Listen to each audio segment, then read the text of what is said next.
কথা বলার জন্য লন্ডন যেতে হয় নাকি? আজকালকার ইন্টারনেটের দুনিয়ায় লন্ডন যেয়ে কারোর সাথে কথা বলতে হয় না, তো এটা আমার কাছে অলিক মনে হয়। কথা বলতে চাইলে তো এখান থেকেও বলা যায়। আমাদের মহামান্য রাষ্ট্রপতি পদত্যাগ করেছেন শারীরিক কারণে, তার পদত্যাগ পত্রে বিস্তারিত উল্লেখ করেছেন। সেটার বিধান আছে সংবিধানে, তিনি পদত্যাগ করতে চাইলে করতে পারেন এবং সেটি মাননীয় স্পিকারের কাছে করার বিধান সাংবিধানিকভাবে সেখানে করেছেন, তিনি অ্যাকসেপ্ট করেছেন এবং এখন রাষ্ট্রপতির দায়িত্বভার অস্থায়ীভাবে মাননীয় স্পিকার গ্রহণ করেছেন। এগুলো সবই আইনি কথা। এখন যারা তার বিরুদ্ধে বক্তব্য দিচ্ছে তাদের সেটা অধিকার আছে। আমরা গণ অভ্যুত্থানের পরবর্তী সময়ে কি প্রত্যাশা করি?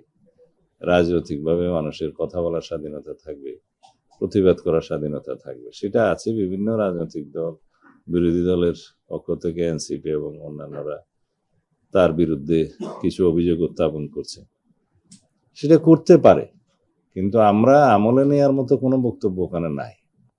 মহামান্য রাষ্ট্রপতি তার দায়িত্ব পালনকালীন সময়ে স্বৈরাচারের শেষ দিকে ইন্টারিম গভর্নমেন্টের পুরোটা এবং বর্তমান রাজনৈতিক সরকারের এই প্রায় 5-6 মাস এই সময় তিনি সাংবিধানিকভাবে দায়িত্ব পালন করেছেন এবং বিধিবিধান অনুযায়ী করেছেন। আমরা মহামান্য রাষ্ট্রপতির সহযোগিতা পেয়েছি।